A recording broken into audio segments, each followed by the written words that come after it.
Praise the Lord. இயேசுவின் நாமத்தினால உங்கள் ஒருவரை வாழ்த்தி வரவேற்கிறேன். இந்த மார்ச் மாத வாக்குத்தத்த வார்த்தையோடு கூட உங்கள் ஒருவரை சந்திப்பதில் எனக்கு மிகுந்த மகிழ்ச்சி. கர்த்தர் நல்லவர். கடந்த மாதங்களெல்லாம் தேவன் நம்மளை ரொம்ப அற்புதமாக நடத்தி இந்த புதிய மாதத்திற்குள்ளே தேவன் நம்மை கொண்டு வந்திருக்கிறார். நிச்சயம் நான் நம்புகிறேன், இந்த புதிய மாதத்தில் உங்களுடைய வாழ்க்கையில் தொடர்ந்து தேவனுடைய அற்புதத்தை, தேவனுடைய வழிநடத்துதலை, தேவனுடைய ஆலோசனையை, அவருடைய கிருபையை உங்களுக்கு அவர் தருவார். இந்த மாதமும் உங்களுக்கு ஒரு வெற்றிகரமான மாதமாய், ஆசீர்வாதமான மாதமாய், ஒரு விடுதலை உள்ள ஒரு மாதமாய் உங்களுக்கு நிச்சயம் இருக்கும். எந்தெந்த காரியத்திலெல்லாம் உங்களுக்கு விடுதலைகளும் அற்புதங்களும் அதிசயங்களும் தேவையோ அவை எல்லாவற்றையும் பெற்றுக்கொள்ளுகிற ஒரு மாதமாய், அவை எல்லாவற்றிலுமிருந்து முன்னேறுகிற ஒரு மாதமாய் நிச்சயம் இந்த மாதம் இருக்கும் என்று நான் நம்புகிறேன். ஹல்லேலூயா. கர்த்தர் சொல்லியிருந்த எல்லா நல்வார்த்தைகளும் ஒன்றும் தவறி போகலை அப்படின்னு தான் பைபிள் வசனம் இருக்குது. என்னெல்லாம் கர்த்தர் உங்களுக்கு சொல்லுகிறாரோ அதையெல்லாம் அவர் செய்வதில் உண்மையுள்ள தேவனாக இருக்கிறார். எத்தனை பேர் நம்புறீங்க? அதனால் சோர்ந்து போகாதீங்க. வாக்கு தத்தங்கள் தாமதங்கள் சில நேரத்தில் ஆனாலும் வாக்கு பண்ணினவர், வாக்கு மாறாதவர், சொன்னபடியே நம் வாழ்வில் செய்கிற தேவனாக இருக்கிறார். அதனால் விசுவாசத்தோட அப்பாவோட வார்த்தையை ரிசீவ் பண்ணுங்கள். இந்த வார்த்தை என் வாழ்க்கையில் நிறைவேற போது, இப்படி தான் தேவன் என்ன நடத்த போகிறாருன்றத ஆழமாக நம்புங்க. அவர் என்ன உங்களுக்கு பேசுகிறாரோ அதன்படியே உங்களை நடத்த அவர் உண்மையுள்ள தேவனாய் அவர் இருக்கிறார். ஆமென். இந்த மாதத்தில் கூட கர்த்தராகிய தேவன் உங்களோடு கூட பேசுகிற வார்த்தையின் சத்தம் என்னன்னா, ஏசாயா 41 அதிகாரம் அதில் 10 வசனத்தில் ஆண்டவர் இப்படி சொல்கிறாரு, நான் உங்களை பலப்படுத்தி உங்களுக்கு சகாயம் பண்ணுவேன். நான் உங்களை பலப்படுத்தி உங்களுக்கு சகாயம் பண்ணுவேன். ஆண்டவர் இந்த மாதத்தில் என்னை பார்த்து கொண்டிருக்கிற தேவ பிள்ளைகளை பார்த்து சொல்கிறாரு, நான் உன்னை பலப்படுத்துவேன். இந்த மாதம் தேவனுடைய பலத்தை நீங்கள் பெற்றுக்கொள்ளுகிற ஒரு மாதம். இந்த பூமியில் ஒரு மனுஷன் வாழணும் அப்படின்னா அவனுக்கு தேவை காரியமே பலன். சரீரத்தில் பலன்னு ஒன்று இருந்தால் தான் அவன் எந்திரிக்க முடியும், நடக்க முடியும், ஓட முடியும், ஒடியார முடியும், எந்த ஒரு காரியத்தையும் அவன் செய்ய முடியும். சரீரத்தில் பலன்ற ஒன்று இல்லை அப்படின்னா மனுஷன் எந்திரிச்சிக்கவே முடியாது.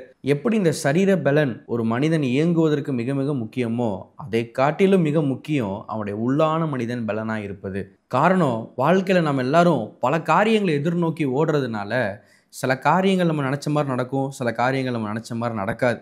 சில விஷயங்களில் ஜெயம் கிடைக்கும், சில விஷயங்களில் தோல்வி உண்டாகும். இதெல்லாம் வரும்போது மனிதனுடைய வாழ்க்கையில் நடக்கிற ஒரு பெரிய விஷயம் என்ன தெரியுமா? அழுத்தம். மனதில் ஏற்படுகிற ஒரு அழுத்தம்.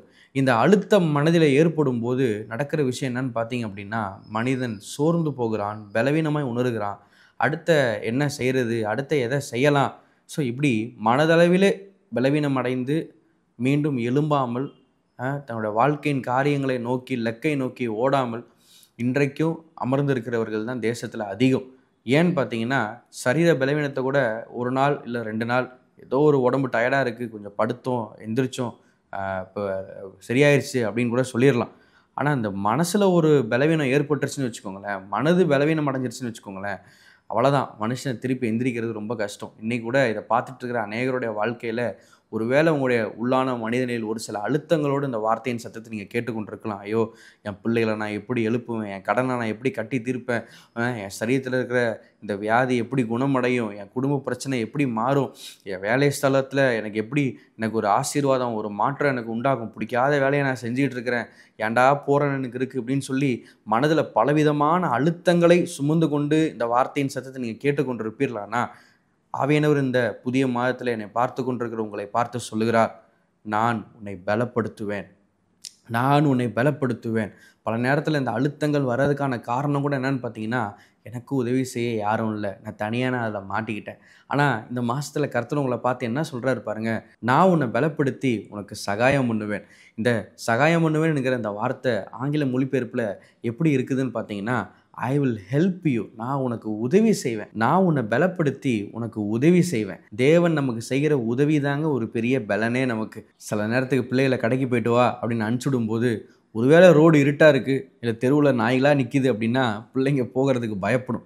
அதே நேரத்தில் பாப்பா நானும் கூட வரேன் அப்படின்னு அப்பா சேர்ந்துட்டாருன்னு வச்சுக்கோங்களேன், அவ்வளோதான், அந்த பிள்ளைகளுக்கு ஒரு பெரிய அசாத்திய பலன் வந்துடும். நாய் கத்துச்சு அப்படின்னா ஏய் அப்படின்வாங்க, இருட்டில் தைரியமாக நடந்து போவாங்க. இப்போ இந்த பலன், எந்த இருட்டை பார்த்து பயந்தாங்களோ, எந்த நாயை பார்த்து பயந்தாங்களோ, இப்போ அதே ரோட்டில் அவ்வளவு தைரியமான ஒரு நடை, அவ்வளவு ஒரு கம்பீரமான ஒரு நடை எங்கேருந்து வந்துச்சுன்னு பார்த்தீங்கன்னா, கூட இருக்கிற தகப்பன். நான் சொல்கிறேன், இந்த வருடம் துவங்கி உங்களுடைய வாழ்க்கையில் எந்தெந்த காரியத்திலலாம் அழுத்தங்களை உணர்ந்து கொண்டு இருக்கிறீர்களோ, உதவி செய்ய யாரும் இல்லை, என்னை வழிநடத்த யாரும் இல்லை, இந்த காரியத்தில் நான் எப்படி நான் தனியாக நின்று ஜெயிக்க போகிறேனோ தெரிலன்னு சொல்லி இதிலெல்லாம் தனிமையை நீங்கள் உணர்ந்து கொண்டு இருக்கிறீர்களோ, அத்தனை காரியத்திலையும் இந்த மாதத்தில் கர்த்தர் உங்களை பார்த்து சொல்கிறாரு, நான் உனக்கு ஹெல்ப் பண்ணுவேன், நான் உனக்கு உதவி செய்வேன். அவர் உங்களுக்கு செய்கிற அந்த உதவியே உங்களுக்கு பலனாக இருக்கிறது. எத்தனை பேர் ஆமேன்னு சொல்கிறீங்க? பல நேரத்தில் நம்மளுடைய ஒரு பெரிய தவறு என்னன்னு பார்த்தீங்கன்னா, நம்மளை சுற்றி இருக்கிற பிரச்சனையை நம்ம கண்ட்ரோல் பண்ணணும், நம்ம சுற்றி இருக்கிற பிரச்சனையை நம்ம ஒன்றும் இல்லாமல் ஆக்கிடணும் அப்படின்னு நம்ம நினைக்கிறது தான். நான் சொல்கிறேங்க, நீங்கள் என்றைக்குமே நம்ம வீட்டுக்கு வெளியே ஒரு காற்றடிக்குது, வீட்டுக்கு வெளியே வெயில் அடிக்குது அப்படின்னா, அதை நான் கண்ட்ரோல் பண்ண போகிறேன், அந்த காற்றை கொஞ்சம் நான் நிறுத்த போகிறேன், அந்த வெயிலை கொஞ்சம் நான் குறைக்க போகிறேன். இது ஒரு முட்டாள்தனம், அது நடக்காதுன்னு உங்களுக்கு எனக்கும் நல்லா தெரியும். ஆனால் நம்மளால் என்ன செய்ய முடியும்? வெளியடிக்கிற வெயிலையோ வெளியடிக்கிற காற்றையோ நம்மளால் கண்ட்ரோல் பண்ண முடியாது. ஆனால் நம்மளை அந்த வெயிலில் இருந்தும் அந்த காற்றுலேருந்தும் பாதுகாக்க முடியும். எப்படி? வெளியடிக்கிற காற்றை கண்ட்ரோல் பண்ண முடியாது, ஆனால் அந்த காற்று என் வீட்டுக்குள்ளே வராமல் இருக்கிறதுக்கு கண்ட்ரோல் பண்ணலாம். வெளியே இருக்கிற வெயிலை கண்ட்ரோல் பண்ண முடியாது, ஆனால் அந்த வெயில் என் வீட்டுக்குள்ளே வராமல் இருக்கிறதுக்கு நான் கண்ட்ரோல் பண்ணலாம். அப்போ நமக்குள்ளார என்ன மாற்றத்தை செய்யணுமோ, வெளியே இருக்கிற காரியம் உள்ளே வராதபடிக்கு நம்ம உள்ளே என்ன மாற்றத்தை செய்யணுமோ அதை தான் ஒவ்வொரு நாளும் நம்ம செய்கிறோமோ ஒழிய, வெளியே போய் நம்ம நின்றுக்கிட்டு வெயிலை குறைக்கிறதோ காற்றடிக்கிறத குறைக்கிறதோ நம்ம செய்கிறது கிடையாது. வாழ்க்கையிலையும் இதாங்க, உங்களை சுற்றி இருக்கிற பிரச்சனையை கண்ட்ரோல் பண்ணணும், உங்களை சுற்றி நடந்துக்கிட்டு இருக்கிற ஒவ்வொரு காரியங்களையும் போய் நிறுத்தணும்னு நினைக்கிறத விட்டுட்டு, இவைகளின் நடுவில் நான் முன்னேறுவது எப்படி, இவைகளின் நடுவே எனக்கு என்ன செய்ய வேண்டும், என்னோடு கூட இருக்கிறவர் யார், நான் என்ன செய்ய வேண்டும்ன்றதில் கவனம் வச்சு நீங்கள் வெளியே இருக்கிறதில் ஃபோக்கஸ் பண்ணாமல் உங்கள் உள்ளே ஃபோக்கஸ் பண்ண ஆரம்பிச்சிங்கன்னா, ஹல்லேலூயா, எனக்கு இந்த பிரச்சனை இருக்குது, எனக்கு அந்த பிரச்சனை இருக்குது, எனக்கு இப்படி இருக்குது அப்படி இருக்குன்னு சொல்லி வெளியே இருக்கிற காரியங்களை ஃபிக்ஸ் பண்ணுறதை ட்ரை பண்ணுறதை விட்டுட்டு, பல நேரத்தில் நான் இப்படி அடிக்கடி என் ஜனங்களை பார்த்து நான் சொல்கிறது ஒன்று, கடன் அடைக்கிறதுக்கு ஒரே வழி நிறையா காசு சம்பாதிக்கிறது. காசு வந்துருச்சுன்னா கடன் அடைச்சிடலாம் அப்படின்னு நீங்கள் நினைக்கிறீங்க. ஆனால் அது ஒரு முட்டாள்தனம். அது it's not a possible way. காசை வச்சு கடனை என்றைக்கும் அடைக்க முடியவே முடியாது. கடன் இல்லாத ஒரு வாழ்க்கைக்கு நீங்கள் வரணும்னா அதற்கு தேவை உங்களுடைய மனது, உங்களுடைய தீர்மானம். ஸோ எல்லா மாற்றமும், எல்லா அற்புதமும், எல்லா விடுதலையும் ஒரு மனிதனுடைய வாழ்க்கையில் எங்கே துவங்குதுன்னு பார்த்தீங்கன்னா அவனுடைய மனது, அவனுடைய உள்ளான மனது. ஸோ அதான் சொன்னேன், என்றைக்கும் வெளியே வெயிலை கண்ட்ரோல் பண்ண முடியாது, வெளியே காற்றை கண்ட்ரோல் பண்ண முடியாது, ஆனால் என் வீட்டுக்குள்ளே அந்த வெயிலும் அந்த காற்றும் வராமல் கண்ட்ரோல் பண்ண முடியும். இதே தான் உங்கள் வெளியே இருக்கிற பிரச்சனைகளை, போராட்டங்களை அதை கண்ட்ரோல் பண்ணணும்னு ட்ரை பண்ணாதீங்க. ஆனால் உங்கள் உள்ளார இந்த வெயிலின் நிமித்தமாக இந்த வெயில் என்னுடைய வாழ்க்கையை, இந்த கடன் என் வாழ்வை அழிக்காதபடி, இந்த வியாதி என் வாழ்வை அழிக்காதபடி, இந்த அழுத்தங்கள் என்னை மேற்கொள்ளாதபடிக்கு எனக்குள்ளார நான் என்ன செய்யணுமோ அந்த காரியத்தை நான் செஞ்சேன்னா, நான் சொல்கிறேன், இது என்னை அணுகாத இடத்தில் நான் என்னை பாதுகாத்து கொள்ள முடியும். அதனால தான் வேதம் சொல்லுது, ஒரு மனிதனுடைய இருதயத்தின் நினைவு எப்படியோ அப்படியே அவன் இருக்கிறான். உங்களுக்குள்ளே இருக்கிற தேவன் யார், உங்களுக்குள்ள இருந்து அவர் என்ன கிரியை செய்து கொண்டு இருக்கிறார், உங்களுக்கு அவர் எதையெல்லாம் செய்ய வல்லவர்னு உங்கள் மனதளவில் நீங்கள் ஆயத்தப்பட்டுட்டீங்கன்னா, நான் சொல்கிறேன், உங்களை சுற்றி எத்தனை காரியங்கள் எழும்பினாலும் அது உங்களை மேற்கொள்ளாது. மாறாக அதன் நடுவிலே ஒரு ஜெயமான ஒரு வாழ்வை, ஒரு ஆசீர்வாதமான ஒரு வாழ்வை என் தேவன் உங்களுக்கு வைத்திருப்பதை நிச்சயமாக நீங்கள் பார்ப்பீர்கள். எத்தனை பேருக்கு நான் சொல்கிற காரியம் புரியுது? அதனால் இந்த மாதத்தில் என்னை பார்த்துட்டு இருக்கிற தேவ பிள்ளைகளை பார்த்து நான் சொல்கிறேன், என் தேவன் உங்களுக்கு பலனாக இருப்பார், என் தேவன் உங்களை பலப்படுத்துவார், என் தேவன் உங்களுக்கு உதவி செய்வார்.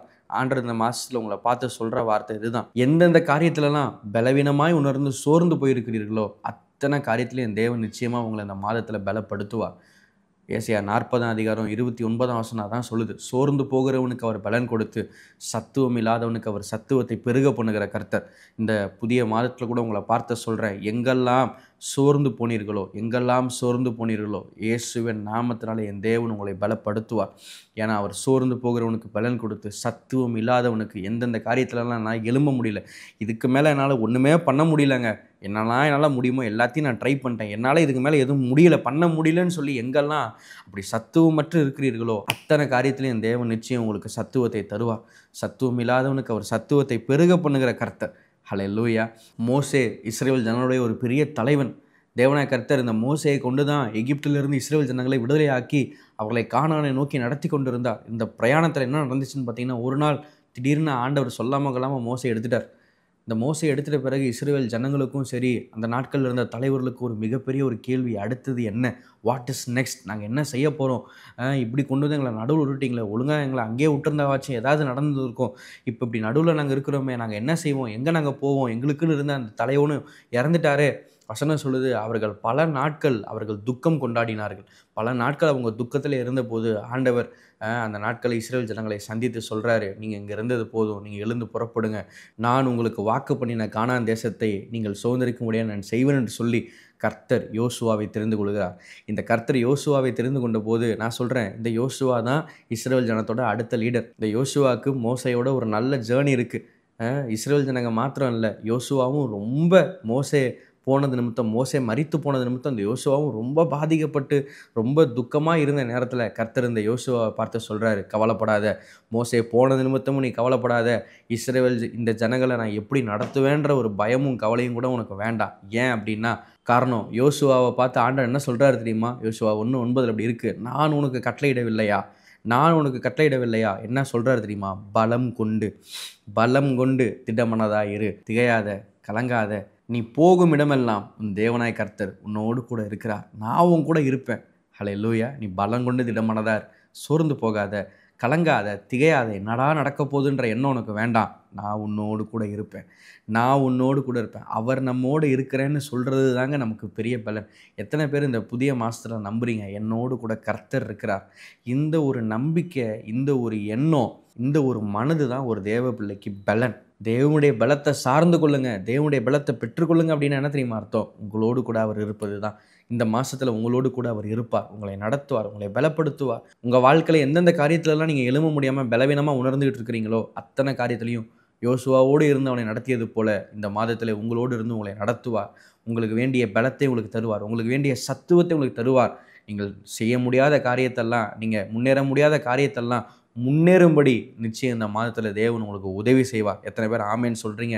தாவீது சொல்கிறாரு சங்கீதம் 28:7, கர்த்தர் என் பலனும் என் கேடகமாக இருக்கிறார், என் இருதயம் அவரை நம்பியிருந்தது, நான் சகாயம் பெற்றேன், ஆகையால் என் இருதயம் களி கூர்ந்தது, என் பாட்டினால் அவரை நான் துதிப்பேன். நிச்சயம் இந்த வசனத்தை உங்கள் வாழ்க்கையிலையும் உண்மையாக தேவன் மாற்றுவார். தாவீது சொல்கிறார் பாருங்க, கர்த்தர் என் பலனும் என் கேடகமாக இருக்கிறார். கர்த்தர் என் பலன். தாவீதோட அரசாட்சியில் தாவீது ஒரு இடத்துல கூட அவனுக்கு விரோதமாய் வந்த யுத்தங்கள்ல அவன் தோற்றே போகலை.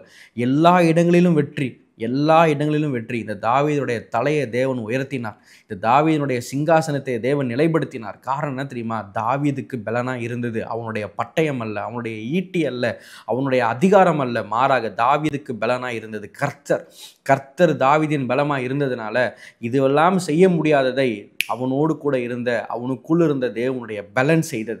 நான் சொல்கிறேன், இன்றைக்கும் உங்களுடைய ஸ்ட்ரென்த் உங்களுடைய சேலரி இல்லை, உங்களுடைய பலன் உங்களுடைய சம்பளமோ, உங்கள் உறவுகளோ, உங்கள் நண்பர்களோ, உங்கள் சொத்தோ கிடையாது. உங்களுடைய பலன் கர்த்தர். இந்த கர்த்தர் உங்கள் பலனாக இருப்பாரானா நீங்கள் எடுக்கிற எல்லா காரியத்திலையும் வெற்றி உங்களுக்கு நிச்சயம் உண்டாகும். கர்த்தர் இந்த மாதத்தில் அதனால தான் உங்களை பார்த்து என்ன வாக்கு பண்ணுறாருன்னா, நான் உனக்கு பலனாக இருப்பேன், நான் உனக்கு பலத்தை தருவேன், நான் உனக்கு பலத்தை தருவேன். பவுலை பார்த்து ஆண்டவர் சொல்கிறாரு பாருங்க, என் கிருபை உனக்கு போதும், உன் பலவீனத்தில் என் பலன் பரிபூர்ணமாய் விளங்கும். இந்த பலனை பெற்ற பவுல் என்ன சொல்கிறார் பாருங்க, என்னை பலப்படுத்துகிற கிறிஸ்துவினாலே, பிலிப்பியர் 4:4 சொல்கிறார், என்னை பலப்படுத்துகிற கிறிஸ்துவினாலே எல்லாவற்றையும் செய்ய எனக்கு பலன் உண்டு. தேவனுடைய பலன் ஒரு மனிதன் மேலே வறுமையானா அவனுடைய வாழ்க்கையில் எல்லாவற்றையும் செய்ய பலனுடையவனாய் தேவனுடைய பலன் அவனை மாற்ற உண்மையுள்ளதாய் அது இருக்கிறது. நான் நிச்சயம் சொல்கிறேன், தாவீதை பலப்படுத்திய கர்த்தர், யோசுவாவை பலப்படுத்திய கர்த்தர் இந்த புதிய மாதத்தில் என்னை பார்த்து கொண்டிருக்கிற உங்கள் ஒவ்வொருவரையும் அவர் பலப்படுத்துவார். எந்தெந்த காரியத்திலலாம் பலவீனமாய் உணர்ந்தீர்களோ, எந்தெந்த காரியத்திலலாம் அழுத்தங்களையும் பிரச்சனைகளையும் போராட்டங்களையும் நீங்கள் அனுபவித்தீர்களோ அத்தனை காரியத்திலும் இருந்து முன்னேறுகிற ஒரு பலன், அத்தனை காரியத்திலிருந்து எழும்பி முன்னேறுகிற ஒரு பலனை கர்த்தர் நிச்சயம் இந்த புதிய மாதத்தில் உங்களுக்கு நிச்சயமாய் அவர் தருவார். ஒரே ஒரு சம்பவத்தை உங்களுக்கு முன்பதாக நான் வைக்க விரும்புகிறேன். 2 நாளாகமம் புஸ்தகம் 14ஆம் அதிகாரம் அதில் 11-12 வசனம் இப்படி சொல்லுகிறது, ஆசா தன் தேவனாகிய கர்த்தரை நோக்கி கூப்பிட்டு, கர்த்தாவே, பலம் உள்ளவனுக்காகிலும் பலனற்றவனுக்காகிலும் உமக்கு உதவி செய்வது லேசான காரியம். எங்கள் தேவனாகிய கர்த்தாவே, எங்களுக்கு துணை நில்லும். உம்மை சார்ந்து உமது நாமத்தில் ஏராளமான இந்த கூட்டத்திற்கு எதிராக நாங்கள் வந்தோம். இந்த ஆசாவும் அவனுடைய ஜனங்களும், இந்த ஆசா ஒரு ராஜா, இந்த நாட்களை இஸ்ரவேலை ஆண்ட ஒரு ராஜா. இந்த ராஜா பார்த்திங்கன்னா திடீர்னு ஒரு நாள் அவனுக்கு விரோதமாய் சில சத்துருக்கள் எழுமின போது அவர்களுக்கு விரோதமாக இவர்கள் போனாங்க. இவங்க அங்கே போன பிறகு தான் தெரியுது, இவங்க கூட்டத்தை காட்டிலும் அங்கே இருக்கிற கூட்டம் ரொம்ப பெருசு அப்படின்னு. அங்கே இருக்கிறவங்களை ஜெயிக்க இவங்களால முடியாதுன்னு சொல்லி இவங்களுக்கு தெரிஞ்ச உடனே இவங்க, நம்ம என்ன பண்ணுவோம், நம்மள்ட்ட எத்தனை ஈட்டி இருக்குது, நம்மள்ட்ட எத்தனை ஆயுததாரிகள் இருக்கிறார்கள், நம்மக்கிட்ட எத்தனை படைகள் இருக்குதுன்றதை கணக்கெல்லாம் எடுக்காமல் மாறா இந்த ஆசா சொல்கிற ஒரு வார்த்தையை கவனிங்க, ஆண்டவரே நீர் எங்களுக்கு துணை நில்லும். நீர் எங்களுக்கு துணை இல்லை. இங்கே எனக்கு பிடிச்ச ஒரு வார்த்தை என்னன்னா, உம்மை சார்ந்து உம்முடைய நாமத்தினாலே ஏராளமான இந்த கூட்டத்திற்கு எதிராக நாங்கள் வந்தோம். எந்தெந்த காரியம்லாம் இதுவரை உங்கள் வாழ்க்கையில் உங்களுக்கு எதிராக நின்றுச்சோ இயேசுவின் நாமத்தினால அதுக்கெல்லாம் எதிராக நீங்கள் போய் நில்லுங்க. அதற்கெல்லாம் எதிர்த்து நில்லுங்க. வசனம் அப்படி தான் சொல்லுது, பிசாசுக்கு எதிர்த்து நில்லுங்க, அப்பொழுது அவன் உங்களை விட்டு ஓடி போவான். எதை நம்பி எதிர்த்து நிற்கிறது? எப்படி எப்படி பாஸ்டர் அதை எதிர்த்து எங்களை நிற்க சொல்லுவீங்கன்னு கேட்டிங்கன்னா, கர்த்தரை சார்ந்து அவருடைய நாமத்து நிமித்தம் அதை எதிர்த்து நில்லுங்க. ஹல்லேலூயா. கர்த்தரை சார்ந்து சொல்கிறாங்க பாருங்கள், உம்மை சார்ந்து உமது நாமத்து நிமித்தம் நாங்கள் எதிர்த்து வந்தோம். ஹல்லேலூயா. அவருடைய நாமம் என்ன? யெகோவா ஷாலோம், சமாதானத்தை தருகிற தேவன். இம்மானுவேல், நம்மோடு கூட இருக்கிறவர். யெகோவா ஈரே, நம் தேவைகளை சந்திக்கிறவர். இருக்குதா இல்லையா? ஹல்லேலூயா. யெகோவா ஏலோகிம், அவர் சிருஷ்டிப்பின் தேவன். இப்படி பல நாமங்களை உடைய தேவன் மோசேயை பார்த்து சொன்னார், நான் இருக்கிறவராகவே இருக்கிறேன். என்ன இருக்கிறவராகவே இருக்கிறேன்? உங்களுக்கு என்னவெல்லாம் வேணுமோ அதையெல்லாம் செய்கிறவராகவே நான் இருக்கிறேன். இந்த மாதத்துலேயே அந்த நாமத்தை பிடிச்சிக்கோங்க. அந்த நாமத்தை பிடிச்சி எதிர்த்து நில்லுங்க. என் தேவன் இப்படிப்பட்டவராக என் வாழ்க்கையில் இருக்கும்போது, எனக்கு ஒரு தகப்பனா, எனக்கு ஒரு சிருஷ்டிகரா, என்னை நடத்துகிறவரா, எனக்கு சமாதானத்தை தருகிறவரா, என் தேவையை பார்த்து கொள்ளுகிறவரா, என்னை விடுவிக்கிறவரா, எனக்கு ஒரு மெய்ப்பரா என் தேவன் என் வாழ்க்கையில் இருக்கும்போது நான் அவரை சார்ந்திருக்கிறேன்னு சொல்லி அவரை சார்ந்து அவருடைய நாமத்தை சார்ந்து உடைய வாழ்க்கையில் இதுவரை உங்களை மேற்கொள்ள முயற்சித்த, உங்களை அழிக்க முயற்சித்த எல்லாவற்றுக்கும் விரோதமாக எழும்புங்கள். அன்றைக்கு ஆசாவுக்கும் அவனுடைய ஜனத்திற்கும் விடுதலையை கொடுத்த தேவன் நிச்சயம் இந்த புதிய மாதத்தில் உங்களுடைய வாழ்க்கையிலும் உங்களுக்கு விடுதலை அவர் தருவார். உங்கள் குடும்பத்திற்கு அவர் விடுதலையை தருவார். பாருங்கள், வசனம் சொல்லுது, கர்த்தாவே நீர் எங்கள் தேவன், மனுஷன் உண்மை மேற்கொள்ள விடாதையும் என்றான். இவன் மொத்தத்தில் பிரச்சனையவே ஆண்டவர் பிரச்சனையாக மாற்றி விட்டாங்க. கர்த்தரை சார்ந்துக்கிறதுனா இதுதான். ஹல்லேலூயா. சில நேரத்துக்கு இந்த நண்பர்கள் பேசிக்கிறதெல்லாம் கவனிச்சிங்க அப்படின்னா, வாடா என் வீட்டுக்கு அப்படி சொல்ல மாட்டாங்க, வாடா நம்ம வீட்டுக்கு போவோம் அப்படின்னுவாங்க. சரிங்களா? அந்த நம்ம வீட்டுக்குன்னு யார் சொல்கிறாங்களோ அவங்க வீட்டுக்கு போகிறதா தான் அது அர்த்தம்.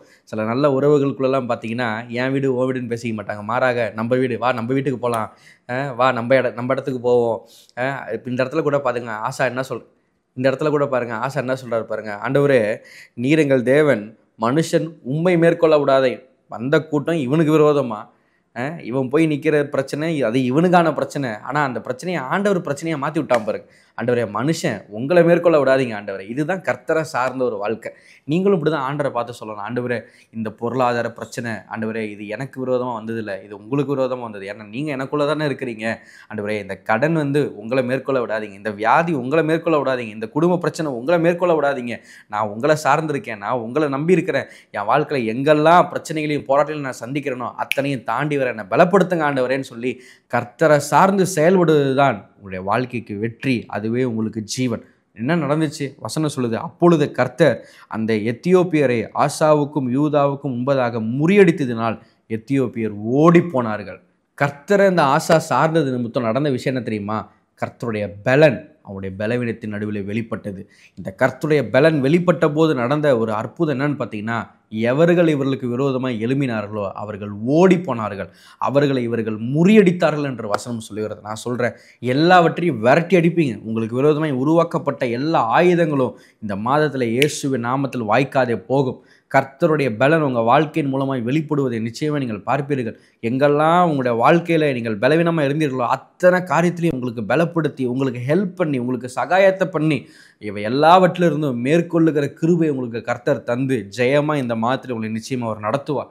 அடுத்த அதிகாரத்தை கூட வாசிங்கன்னா, ஒரு ஞான திருஷ்டிக்காரன் ஆசாவை பார்த்து இப்படி ஒரு வார்த்தை சொல்கிறாரு, தம்மை பற்றி உத்தம இருதயம் கொண்டு இருக்கிறவர்களுக்கு தேவன் தம்முடைய வல்லமையை விளங்க பண்ணும்படி அவருடைய கண்கள் பூமி எங்கும் உலாவி கொண்டிருக்கிறது.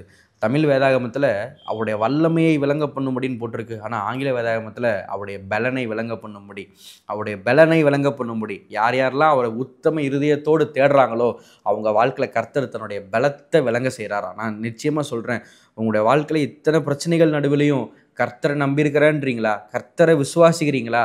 கர்த்தர் எனக்கு செய்வார்னு உங்கள் மனதில் நீங்கள் நம்புறீங்களா? நான் நிச்சயம் சொல்கிறேன், அவரை உத்தம இருதயத்தோடு பற்றி இருக்கிற உங்களுடைய வாழ்க்கையில் தேவன் தன்னுடைய பலத்தை இந்த மாதம் விளங்க செய்வார். இந்த மாதம் தேவனுடைய பலத்தை நீங்கள் பார்க்கிற ஒரு மாதம். சிம்சோன் வாழ்ந்த நாட்களில் கூட எவ்வளவோ பிரச்சனைகள். இந்த சிம்சோன் வாழ்ந்த நாட்களில் இந்த சிம்சோனை அழிக்க முடியும், இஸ்ரவேல் ஜனங்களை அழிக்க முடியும், எத்தனையோ பிரச்சனைகள் இந்த பெலிஸ்தியர் படைகள் கொடுத்த போது எப்பொழுதெல்லாம் தேவனுடைய பலன் இந்த சிம்சோன் மீது இறங்கினதோ, எப்பொழுதெல்லாம் தேவனுடைய பலன் இந்த சிம்சோன் மூலமாக வெளிப்பட துவங்கியதோ அசாத்தியமான காரியங்களை இந்த சிம்சோன் செய்தார். நான் நிச்சயம் சொல்கிறேன், இந்த புதிய மாதத்தில் கூட எப்படி சிம்சோனுக்கு பலனை கொடுத்து அசாத்தியமான காரியங்களை செய்யும்படியாய் கர்த்தர் செய்தாரோ, இந்த மாதத்திலே உங்களுக்கு அந்த தெய்வீக பலனை கொடுத்து உங்களுடைய வாழ்க்கையில் எந்தெந்த காரியத்தெல்லாம் இயற்கையாக நடக்காதுன்றீங்களோ அதெல்லாம் இயற்கைக்கு அப்பாற்பட்ட விதத்தில் அதெல்லாம் தாண்டி வரும்படியாய், அதையெல்லாம் ஜெயிக்கும்படியான பலனை கர்த்தர் இந்த புதிய மாதத்தில் உங்களுக்கு தந்து உங்களை வெற்றியாய், சுகமாய், ஆரோக்கியமாய், ஜெயமாய் உங்களுடைய வாழ்க்கையின் சகல பகுதிகளிலும் நீங்கள் முன்னேறும்படி என் தேவன் நிச்சயம் செய்வார் என்று நான் நம்புகிறேன். எத்தனை பேர் நம்புறீங்க? கர்த்தர் நிச்சயம் உங்களுக்கு சொன்னபடியே இந்த புதிய மாதத்தில் உங்களுக்கு பலப்படுத்தி உங்களுக்கு சகாயம் பண்ணுவார். அவருடைய நீதியின் வலது கரத்தினால் உங்களை தாங்குவார். விடுதலையை காணுகிற ஒரு மாதமாய், அற்புதத்தை காணுகிற ஒரு மாதமாய், அதிசயத்தை காணுகிற ஒரு மாதமாய், சகலவற்றிலும் முன்னேறுகிற ஒரு மாதமாய் இந்த மாதம் நிச்சயம் உங்களுக்கு இருக்கும். சொன்னபடியே செய்கிற தேவன் இந்த மாதம் உங்களோடு பேசிய வார்த்தையின்படியாகவே உங்களை பலப்படுத்தி நடத்துவார்.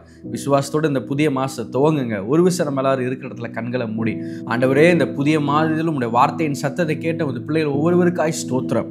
இந்த புதிய மாதத்தில் நான் இயேசுவின் நாமத்தில் உங்கள் பிள்ளைகள் ஒவ்வொருவரும் மீதும் தெய்வீக பலத்தை நான் கட்டளையிடுகிறேன். எங்கெல்லாம் இப்படி வாழ்க்கையில் பலவீனத்தை உணர்ந்தார்களோ, அழுத்தங்களை உணர்ந்தார்களோ, எழும்ப முடியாதபடிக்கு, முன்னேற முடியாதபடிக்கு, காரியங்களை நடப்பிக்க முடியாதபடிக்கு, பொருளாதாரத்திலே, குடும்பத்திலே, சரீரத்திலே, வாழ்க்கையிலே, ஆண்டவரே அப்பா வாழ்க்கையின் மற்ற காரியத்தில் எங்கெல்லாம் வேறவர் ஆண்டவரே அப்பா உங்கள் பிள்ளைங்க வீக்காக ஃபீல் பண்ணாங்களோ அத்தனை காரியத்திலையும் இயேசுவின் நாமத்தில் ஒரு தெய்வீக பலன் இறங்குவதாக. டாடி, ஒரு டிவைன் ஸ்ட்ரென்த்தை நான் டிக்ளேர் பண்ணுறேன். சரீரத்தில் ஒரு பலத்தை பேசுகிறேன், வாழ்க்கையில் ஒரு பலத்தை பேசுகிறேன், ஊழியத்தில் ஒரு தெய்வீக பலத்தை நான் கட்டளையிடுகிறேன். ஆண்டவரே அப்பா சாத்தியமற்றதை சாத்தியமாக செய்கிற ஒரு தெய்வீக பலன். சூறை செடியின் கீழ் அமர்ந்திருந்த எலியாவை பலப்படுத்தி ரதங்கள் முன்பதாக ஓடக்கூடியவனாய் பலப்படுத்திய கர்த்தர், ஓ ஹல்லேலூயா, ஜனங்கள் முன்பதாக வேடிக்கை பொருளாய் ஆக்கப்பட்ட ஆண்டவரே சிம்சோனுக்கு பலத்தை கொடுத்து மீண்டும் ஒரு ஆண்டவரே அப்பா அங்கு ஒரு பெரிய காரியத்தை நடப்பிக்கும்படியாய் அவனுடைய தலையை உயர்த்தின கர்த்தர் இயேசுவின் நாமத்தினால உமது பிள்ளைகள் எங்கெல்லாம் ஆண்டவரே அப்பா வேடிக்கையாக்கப்பட்டு இருக்கிறார்களோ, எங்கெல்லாம் மற்ற மனிதரால் புறக்கணிக்கப்பட்டார்களோ, எங்கெல்லாம் மற்ற மனிதர்களால் ஆண்டவரே அவதூறாய் அவலனமாய் நடத்தப்பட்டார்களோ, ஆண்டவரே அப்பா கேவலமாய் பார்க்கப்பட்டார்களோ, அத்தனை எல்லைகள் நடுவிலே அத்தனை மனிதர்கள் நடுவிலையும் இயேசுவின் நாமத்தினால் இந்த புதிய மாதம் இந்த பிள்ளை நீர் பலப்படுத்துவீராக, நீர் பலப்படுத்துவீராக. பலன் உண்டாவதாக, சுகம் உண்டாவதாக, ஜீவன் உண்டாவதாக. ஆண்டவரே பலவீனமாய் உணர்கிற சகல காரியத்திலும் ஒரு தெய்வீக பலன் இயேசுவின் நாமத்தினால இறங்குவதாக. ஒருவேளை இதை பார்த்து கொண்டிருக்கிறவர்கள் சரீரத்திலே ஒருவேளை சில பலவீனங்களை சுமந்து இருப்பார்களானால் இப்போதே ஒரு தெய்வீக சுகம் இயேசுவின் நாமத்தில் உச்சம் தலை முதல் உள்ளம் கால் வரை உண்டாவதாக. பலவீனமே உன் கரத்தை எட்டி இயேசுவின் நாமத்தினால. நீ அவர்களை பலவீனப்படுத்த உனக்கு அனுமதி இல்லை. இயேசுவின் நாமத்தினால உன் கரங்கள் இப்போதே முறிந்து போவதாக. பலவீனத்தின் கரங்கள் முறிந்து போவதாக. மாறாக உம்முடைய கரம், உம்முடைய புயம் உமது பிள்ளைகளுக்கு இந்த புதிய மாதத்திலே ஓங்கி நிற்பதாக. நீர் உமது பிள்ளைகளை பலப்படுத்துவீராக, சகாயம் பண்ணுவீராக. உமது கரத்தினால் நீர் அவர்களை தாங்குவீராக. விடுதலையிலும் சுகமும் அற்புதமும் அதிசயமும் இந்த மாதத்திலே உண்டாகிறதற்காக நன்றி பரிசுத்த ஆவியானவரே. நீ தொடர்ந்து செய்யும் ஆண்டவரே. இந்த நாள் என்னை பார்த்து கொண்டு இருக்கிற இந்த வார்த்தையின் சத்தத்தை கேட்ட உமது பிள்ளைகள் ஒவ்வொரு வாழ்க்கையிலும் இந்த மாதம் உம்முடைய பலத்தை அனுபவிக்கிற ஒரு மாதமாக இருக்க போறதற்காக நன்றி நன்றி நன்றி.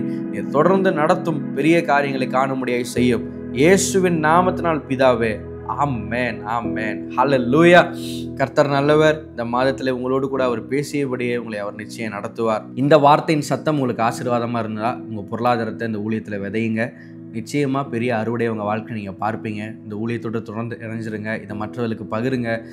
நீங்கள் ஒருவேளை இந்த யூடியூப் சேனலை, இந்த ஃபேஸ்புக் பேஜை நீங்கள் சப்ஸ்கிரைப் பண்ணலை, லைக் பண்ணலைன்னா தொடர்ந்து பண்ணிக்கோங்க. எதற்குன்னா இதில் வருகிற ஒவ்வொரு தேவனுடைய வார்த்தையும், இதில் வருகிற ஒவ்வொரு ஆராதனைகளும் அது உங்களை வந்து சேரும்.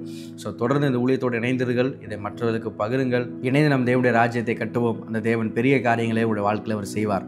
எனவே இளைப்பாறுதலோடு இந்த புதிய மாதத்தை துவங்குங்க. அந்த நல்ல தேவன் அவர் உங்களோடு கூட அவர் இருக்கிறார்.